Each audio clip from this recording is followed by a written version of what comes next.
This is Quiet Conversations with Zethu Gqola. Today I have the incredible privilege of interviewing one of my best friends, who's an incredibly talented musician, whose star has risen so high, and I'm pretty certain it's going to get higher in the future. He is an Afrofolk superstar. He has an album that was named by The Guardian as a Guardian Album of the Month. He has covered magazines across the world and in South Africa, and he is constantly putting on sold-out tours across the world. Welcome, Bongeziwe Mabandla. Yes. I was like, who are you talking about? Not me. How are you? Good. It's good to talk to you again. Good to talk to you again. Thank you for doing this. It's my pleasure. Is this your first podcast? No. Really? Yeah, I have done another. Whose podcast were you on? Oh, I forgot. Okay. I forgot, but it was in Joburg. Okay. Yeah. All the podcasts are in Joburg. Yeah. Is this your first Cape Town podcast? I want to say yes, but I'm probably wrong. Yeah. Okay. But I think so, yeah. Amazing. It's good to have you here. Thank you. I'm happy to be here. Also, I want to start by saying you've always radiated like this really warm, calm, happy, shy energy. And whenever I meet people like that, it just feels like you had a good childhood. What's your favorite childhood memory? I'm from the Eastern Cape. I do think my childhood was kind of like sort of very innocent, very much about like playing, in the mud. And I think my parents... Playing in the mud. Give us more. Like, life was very, like, not about any... Not very serious, if you know what I mean. Like, and it was like, all I cared about when I was young was like, when can we go play? Like, that was the only thing. I get that. Like, growing up, I remember some of my fondest memory was like visiting Ugogo's Lalini, and you would play outside. Like, start to finish, your day was yours. The day was long. Yeah, very long. Yeah. So you had a happy childhood, a good childhood. Yeah, relatively happy, and I guess it's because of my mother, like very looked after, very like, you have to be at home at 5 before the sun goes in, you have to bath, like that. Yeah. And eat and go to bed at a certain time, like a childhood like that. Yeah. You're very close with your mom as well. You're actually close with a lot of your family members. Yeah, I think you're one of... I think you're one of the few artists where... I've consistently seen you bring family members backstage to your shows. Like, I've met so many of your cousins, your nephews and your nieces. Yeah. How have you maintained like such a good relationship with family, considering the fact that you're always also traveling quite a lot and performing quite a lot? Yeah, it's been hard, I grew up very family-based, and obviously moving to Joburg and not seeing my family for a lot of times, especially in the pursuit of music. But my mom's been a very constant. I think that's one person that's always like been a big constant in my life and who pulls me back, I would say, yeah. Also, your mom's in your documentary. You have a tour documentary. Yeah, and on my album. Yeah. And on your album. Yeah. Where on your album?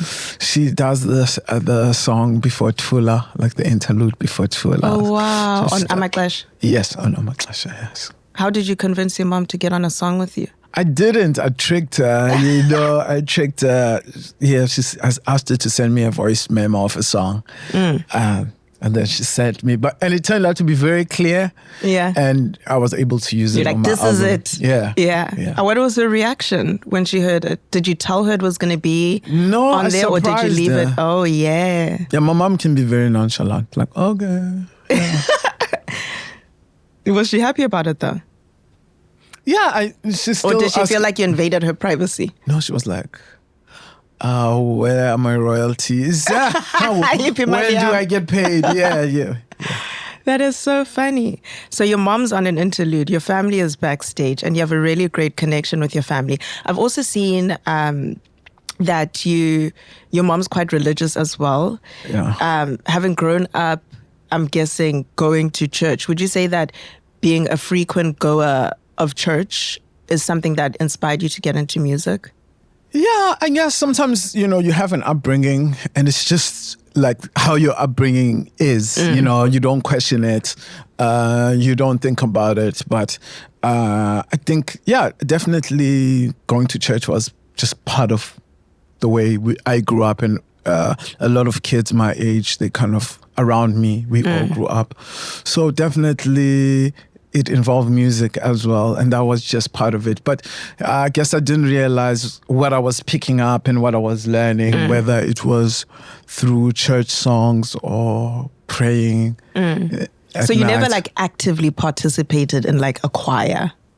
I would see like I would join, and like, being by free will or? Yeah, free will. Okay. I was always interested, and like my mom, she loves to deny it. They would always be like, shh, you are so off key, please keep quiet. And moms can be so brutal sometimes.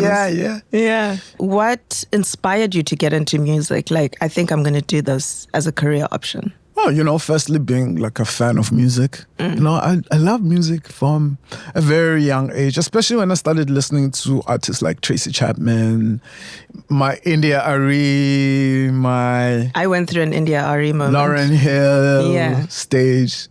I started like really loving music and like seeing music as something. I think before then I'd seen music as something to dance and something to escape, but something to introspect. Yeah. And then from there, what led you to learning to pick up your first instrument? Also just like, in high school, it was all about music. It was very much all about music and like kind of forming your identity around the kind of music you listen to. It was very important for me at that age. Yeah, I think that's when I wanted to be very different and very artistic. And I was growing my dreadlocks. Yeah, dreadlocks? Yeah, I had to have dreadlocks because it was like a way of like cultivating my own personality and like listening to different music and wearing like Rasta clothes. It was very much. I cannot imagine dreadlocked Rasta you. Oh yeah, that was an important time in my life. Yeah. And did you teach yourself to play the guitar? No, luckily I was at an art school already. Okay. And especially when that Lauryn Hill Unplugged album came out, it was around about the time that at school they were like, "Oh, we have a new guitar teacher." Yeah. And like I had like 5 lessons where I was learning like, I feel it in my fingers. And then after a while I was like, hey, this is great, but do you think you can teach me the Lauryn Hill song? Some material I can take home and enjoy. Like, I feel this. Bob Dylan's great, but do you think you can teach me this India Ari? And yeah, I've always like kind of had a personality like that. And apparently my teacher went to the other staff members and like, Bongeziwe, he doesn't want to learn any of the songs that are prescribed to him. He's got his own syllabus. Yeah. But the moral of the story is, were they open to teaching you the Lauryn Hill song? That's amazing. That's a great teacher. I guess I've always had like my own way of doing things. And I was always like, I know we're supposed to be in a group, but do you mind if I do my own group by myself? I was always that. The main character at all times. I'm not agreeing with the theme that everybody's choosing, so I got my own theme, and I don't want to be part of the submission of this project. Written and directed by Bongeziwe Mabandla. I like starring, that. Starring. Edited. Everything. Music by. Oh, that's amazing. So, is a guitar the only instrument you play now? Yeah, I've tried to play a couple of instruments. I've tried to play. I have played violin before. You're surprising me today, brother. Yeah, I have. And obviously played the recorder. Everyone played the recorder. It's a rite of passage. All the recorder players out there in the world. I've tried piano. I played the piano. I even took it as a subject at school. So I started playing the piano when I was 10 years old. My. Look what we have here. Come on. So I started playing the piano when I was 10 years old. Yes. I was in boarding school. It became like my little escape thing. And then I made the crucial mistake of taking it as a subject in high school instead of like taking art. And it destroyed my love for piano completely. Yeah. I resented it. I used to dream about being like the next Alicia Keys. And then I was like, ain't no way. I hate this thing. Do you want to play something for us? I can try. You will be our first musical guest. Let me try. Let me try. I'll try sing for you. Okay. This is not even. This is the grandest piano you're gonna find in this part of town.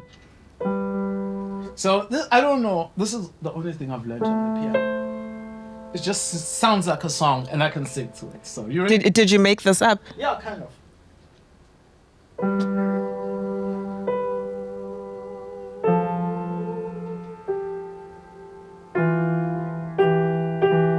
No, start again. Okay, start again. 3, 2. I'm sweating. Okay. Magic of production. I got it.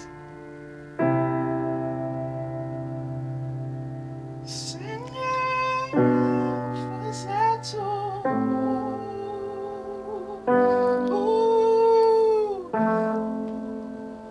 Singing for Zethu.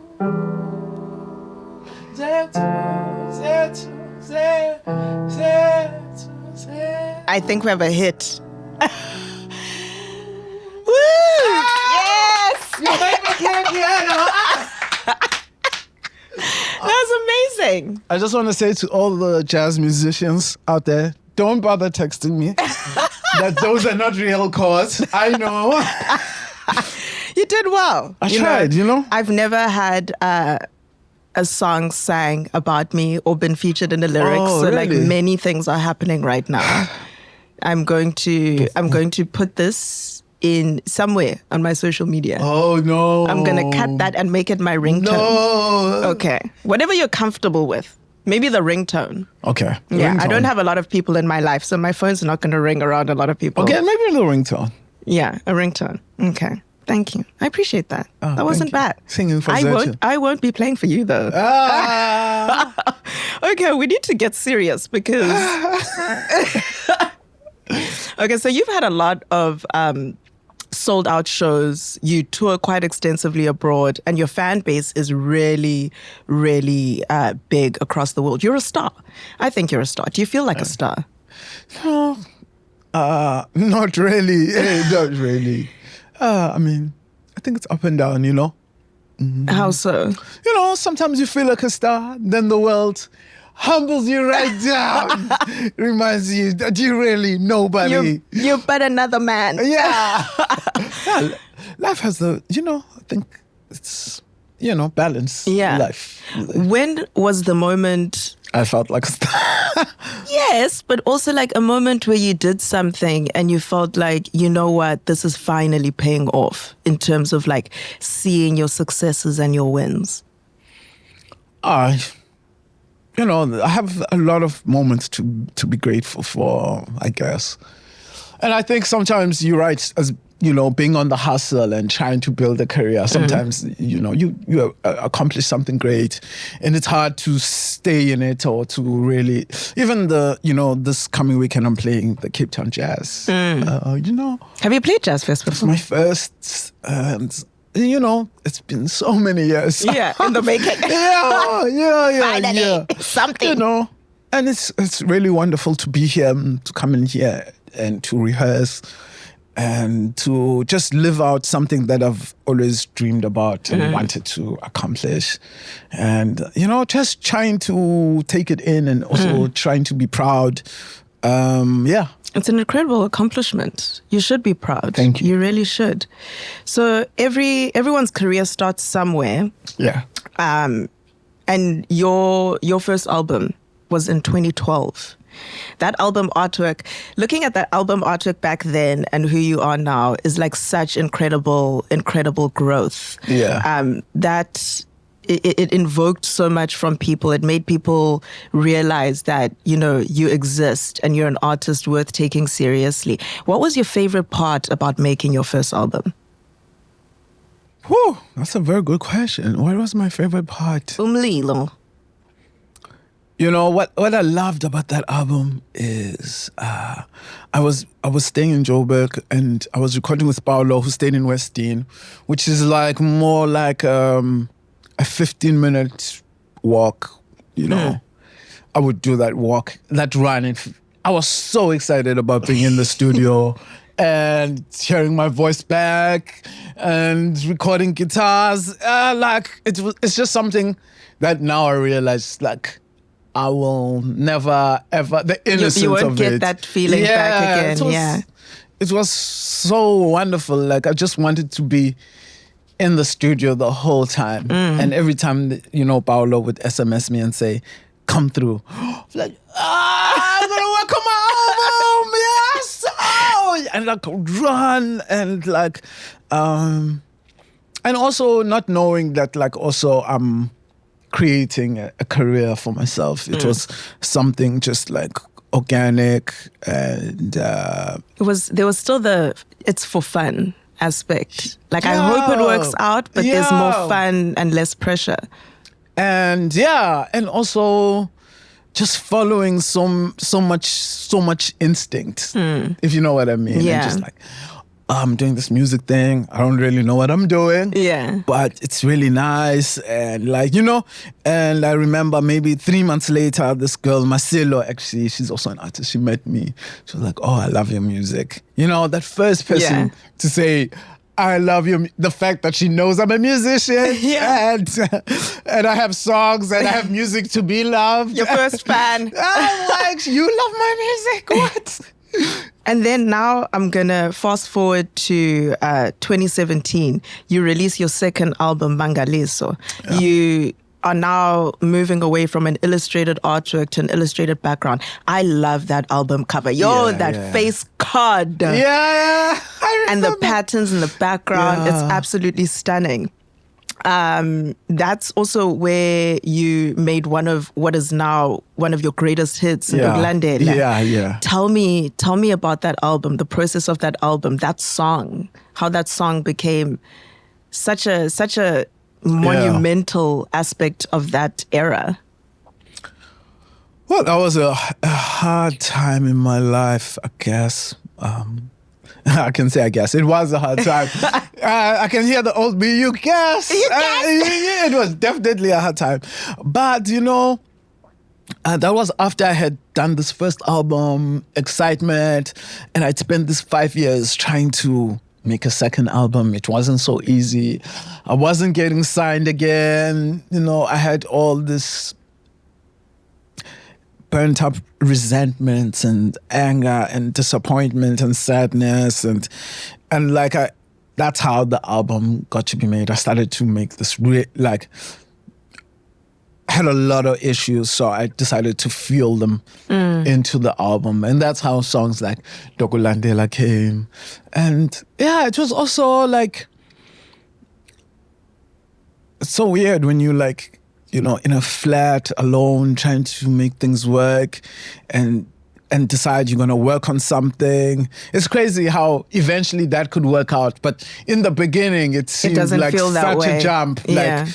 Like I'm putting my basket into songs. Yeah. And like I'm working on these songs for 3-4 years, like secretly. And like, but it worked out. Yeah, it really, really did, which is so incredible. Yeah. Well, I'm glad past you, thanks future you. Yeah, I guess. There was also a lot of musical growth from Umangale. So now we're going to shift into 2020. You release Imini. Oh, yeah. And you release that, and then the entire world goes into lockdown. Then that album somehow, not discrediting your musical talent and songwriting and everything, it blows up and becomes many people's anthems of lockdown. How was it to release a body of work during such a difficult period of time for everybody? Yeah. Or did the album come out and you're like, these should not be my problems as well right now? No, I was supposed to go overseas at that time. I had a big roll up on my album. I was going to do like a lot of social media around the world, around the release of my album. And then, the COVID rumors started to go, and I was like, there's no way I'm not going to go. Okay, I might not go. Okay, it seems I'm really not going to go. So, but I have to give credit to my manager, Sevi. She was the one who was like, because we were thinking, stop everything and wait, because this is going to last 10 days or, Yeah. But she was the one who, and that was such a great idea, because I think people needed music. And the whole album was about connection and love. And so, yeah, it kind of like really worked out. In that way, yeah. Was that also your first time working with Thiago? Second time. Yeah, we had worked on the Bangalo album. Okay. Yeah. There seems to be quite a great chemistry between the two of you guys sonically. Yeah. How has the progression been from Imini to Amaxesha in terms of working together? Specifically on the album or like my work journey with Thiago? Just specifically on the albums. Oh, yeah. It was really hard from that because I had come from this really like great time of releasing Bangalo and doing so well, starting touring, great time. So I recorded Imini, and I think I took a lot of the great feedback. And it was a great time for me. I was starting to tour a lot now. I was playing a lot outside the country. And I think that confidence kind of translated into the album. And I realized one thing at that time, that albums are about moments. Like if you go and record an album, you're in a very dark place. It's gonna contribute to the album. And I realized when I recorded Imini, I was in a very bright, excited time, and it translated to the albums. And then this album cut to Amaxesha. It's COVID. Didn't have a lot of time. It's a very different time. We can't be in the same studio. And I think that also translated to the album. And a lot of solitude as well. Yeah. It became a very sort of more darker, more... Yeah, and a very difficult album for me to make. Yeah. Sonically, it feels like there was just you two almost reinvented what Afrofolk music could sound like, and that is incredible. There's a huge difference between what it sounds like. It's interesting that you say that it was such a darker time because it feels more energetic in a way. Yeah. Yeah. The songs were hard, and I guess at that time as well, there wasn't a lot of time because of the time we were living to second guess or to rework or to go to a different direction. Also the human connection of being in the same room as someone, definitely. to be able to like feel someone's energy or just like the presence. So everything is like so disconnected. Yeah. And like I had a lot of worry when the album came out. I was like, but I would listen to the album. I listened to a lot of my albums before they come out. There was a lot, especially this Isahleleleni song. I was like, I really like the song and there's something special about it. And, that song kind of made me find the confidence to kind of release. And then also when it got picked up by Colors, it kind of like the fear kind of quickly became dispelled. That was my favorite song on the album. Yeah. And I'm glad it's become part of how you opened sets. I remember telling you one time, I was like, if you don't use a song to open your sets, because the whole Please do it. Oh, yeah. Is it?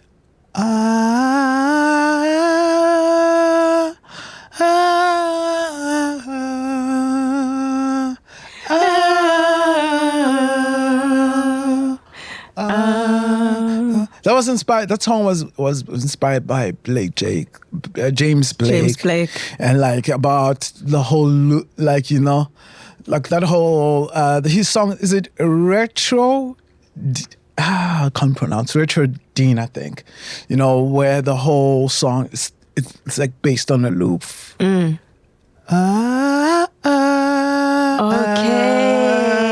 And then it's like flipped over. Incredible. And then always on the way, ignore this. That's We're so alone interesting. now. Yeah, that was inspired by that whole like playing. Did you ever try to get this message to him? Oh no! I'm going to email James Blake after and this tell him interview. he's such a big inspiration. Like, hey, you don't know me. I'm going to email info at. I'm sure James Blake knows you. No. I wish James Blake. I think that song is so damn painful. I was in a happy relationship at that time. Yeah. I mean, I'm still in a happy relationship. God forbid my relationship ends. And that song, it just invoked a non-existing pain for me. I can't imagine being someone actually going through that. Yo, Benzo Goa. Yeah. If that song came out. And it's such a deeply personal song as well. What frame of mind were you in? Yeah. You don't have to tell me about the situation. No, it's very simple. It's very simple, you know. The song says, why do we stay here if we are no longer happy? What is it that keeps us here? Yeah. You know, that keeps us here. And then it's obvious things are no longer working. And it was based just like on the story I heard about like this yoga, very heavy yoga. And the guy, when you go into his class, he tells you, if you feel this class is too hectic for you, please, there's the door. So this lady goes into this class. That's and crazy. She's sitting there. And she's like, you know, almost dying, you know, and she can't take it. And then she ends the class and she kind of thinks, like, why didn't I leave? And like, it was such a parallel to my life. Like sometimes feeling so trapped in a situation when you could just escape. And I wondered, what is it about human beings, about us sometimes, that we'll go through something so horrible when, you know, we could easily just find a way out. Or take the say, like, maybe this is not working out for me.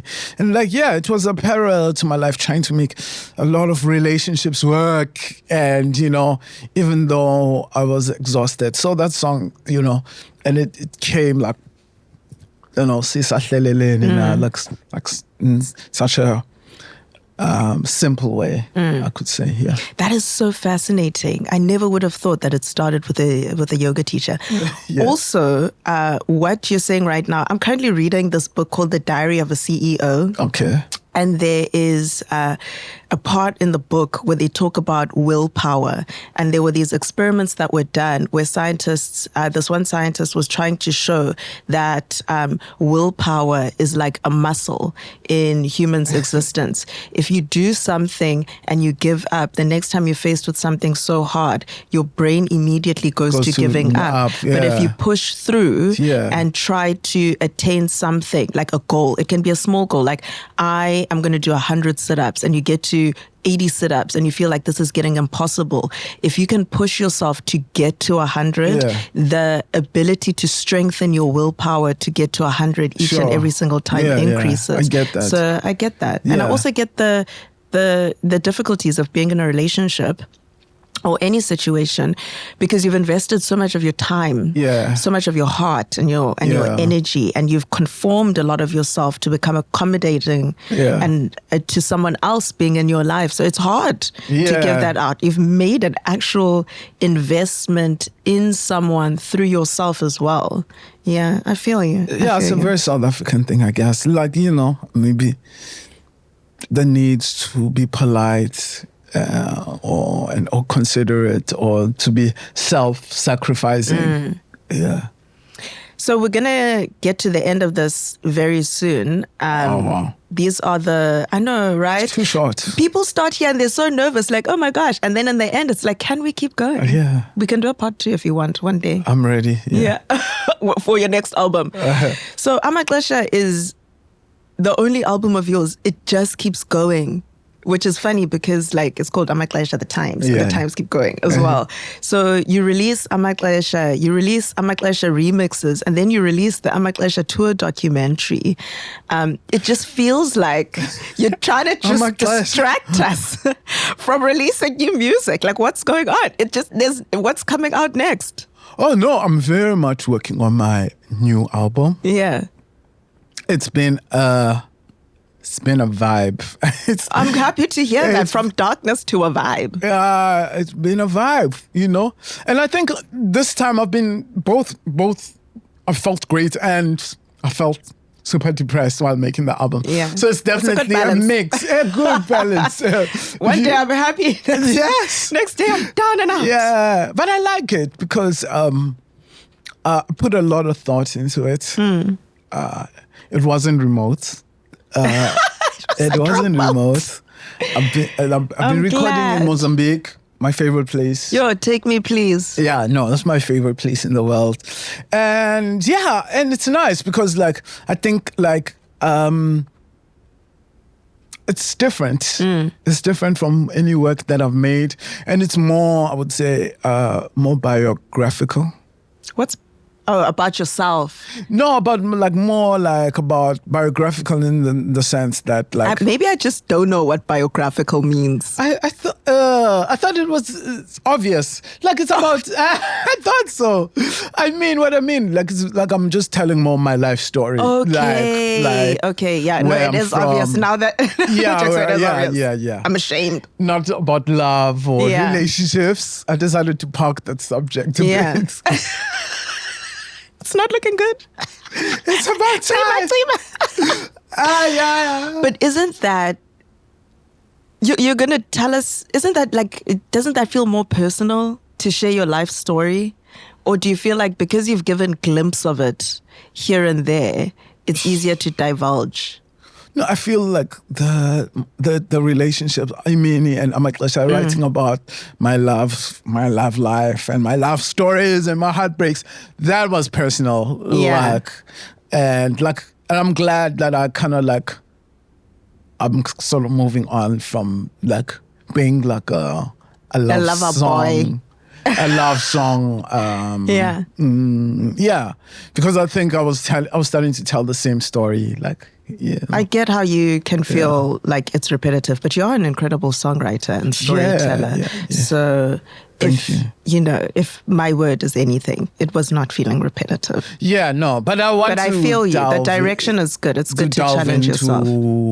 And I think also in my life right now, it's been more, about looking back, about where I come from. I think I'm at a place where I'm very introspective about my whole life, where I come from. And you've had a long life. Yes, a very long life. You've had a very long life. Please, could you tell the audience how old you are? Because I think it's going to blow people's minds. A gentleman never reveals his age. You need to cut this out. It's okay. You didn't answer the question. We'll keep it in there. This goes out. Oh, Bongeziwe. A long life. If this was live, I was like, Zethu. Uncle Bongeziwe. Oh. Yeah. Thank you so much. I've been around forever. Right.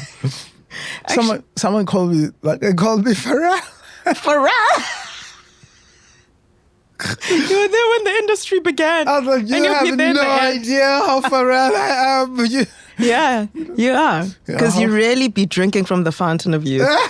You really do. I'm not telling people must go hunt and look for your age, but you need to see it to believe it, folks. Yeah. I love you and thank you for coming on. Thank you for talking to me. It was a great conversation. This was enjoyed amazing. Yeah. I love talking to you. We're always going to laugh. We're always. Always. And you see, we had a good conversation without spilling any secrets. Wow, we got close there towards the end. We're riding a fine line. That's why we need to end it. Thank you guys for joining us today. That was me talking to Zethu. Till next time. Until next time. Adios, amigos.